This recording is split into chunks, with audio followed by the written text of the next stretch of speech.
I know it just can't be me, but I am so excited for the market to finally start recovering. What's going on, team? It's Ricky with TechBit Solutions here with a super quick stock market update. We're going to be talking about some economic reports that are going to be set to be released tomorrow. I hope that you learned something new. Please make sure you drop a thumbs up and make sure that you subscribe, and I will keep you guys up to date. So overall update on NASDAQ. Today was pretty much a break-even day. It is red and we have to respect it for what it is. But based off of yesterday's performance and based off of how we actually end the day, if you actually take what we're up after market hours, it's actually a green day. But again, people just look at what happens during normal trading hours.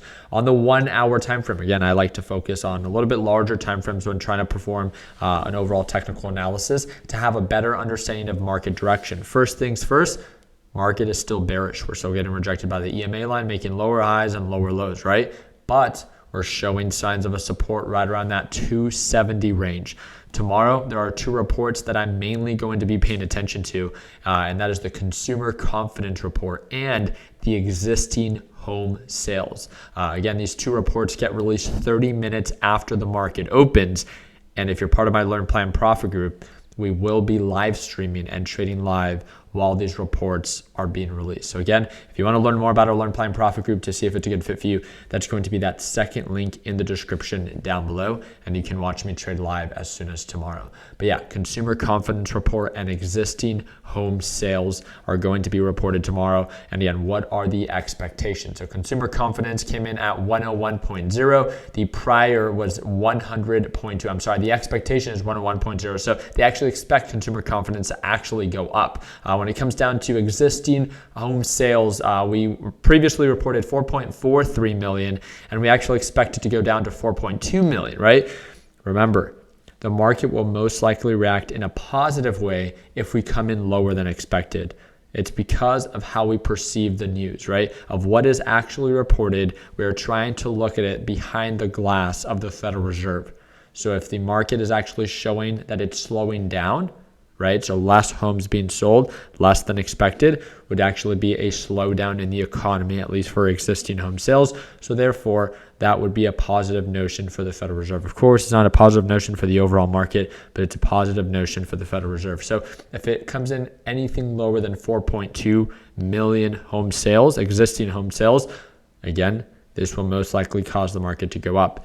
If existing home sales comes in higher than expected, then the market will most likely sell off, as the market is not slowing down as expected, and the Federal Reserve can justify more interest rate hikes in 2023. And again, when asking the question, why exactly did the stock market sell off when the Federal Reserve announced an interest rate hike of only 0.5%? It's because of the ongoing interest rate hikes, the longevity of it, right? How many they plan for 2023. It was more than what was expected. It wasn't a 0.5% interest rate hike. I mean, that within itself is actually lower than expected, but it's the longevity of how many they plan to have during 2023.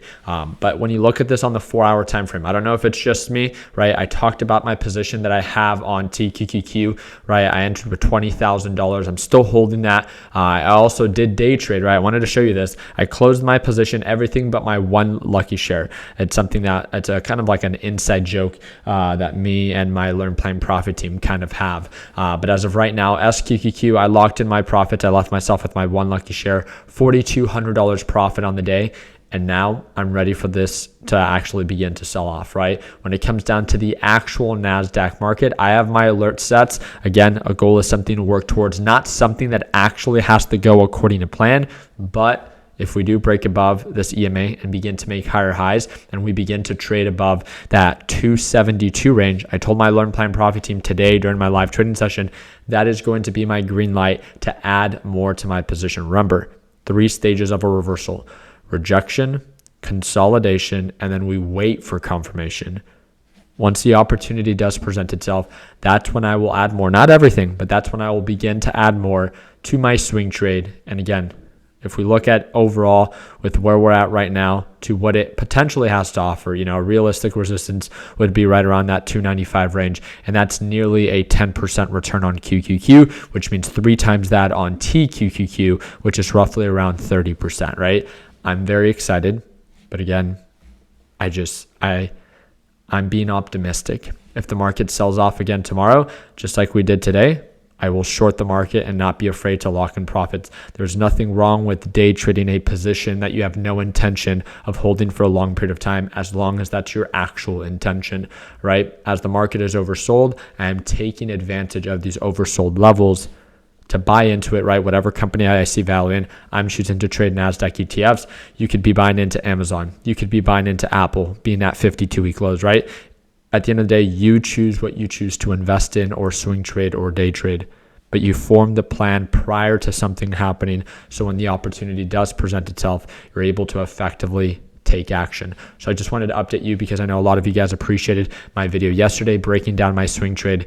And I just wanted to update you guys on this. If we do break above EMA, what my initial plan is, and that's simply adding more as long as we begin to make higher highs and higher lows above that EMA. My price target again is still working towards that 290 to 295, but there will be a slight resistance, most likely, as there always is, right around that moving average on that 1 hour time frame. So again, just because something is oversold doesn't mean that it actually has to recover. This thing can continue to sell off, and that is exactly why we're waiting for confirmation and why my position size is only a fraction of what it could be prior to confirmation. So I really do appreciate you guys' time. Again, these 2 economic reports, just want to make sure that you add them to your calendar, set your reminder, whatever it is that you need to do.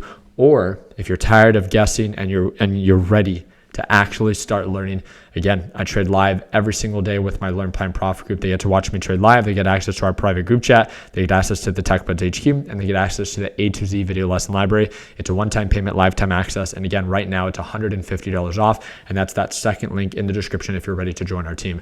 Don't forget about our Christmas giveaway. We have 2 prizes to give away, and that's the PS5 and the iPad. If you guys want to learn more about how to enter, that's that 4th link in the description. If you have any questions about what we talked about today, you can always shoot me a direct message via Discord, and that's that first link down below. If it's non-trading related, then shoot me a DM via Instagram, and that's that 3rd link down below. I am verified on Instagram. That's my only Instagram account. All the other ones are fake, and I can guarantee you that. I appreciate your time. I am using the Webull trading platform, and that's that 5th link in the description. Hope that earned your thumbs up. Please consider subscribing. Make sure you're aware of those economic reports. And again, if you're having trouble with the stock market, I'm one direct message away. Like always, let's make sure that we end the year on a green note. Take it easy, team.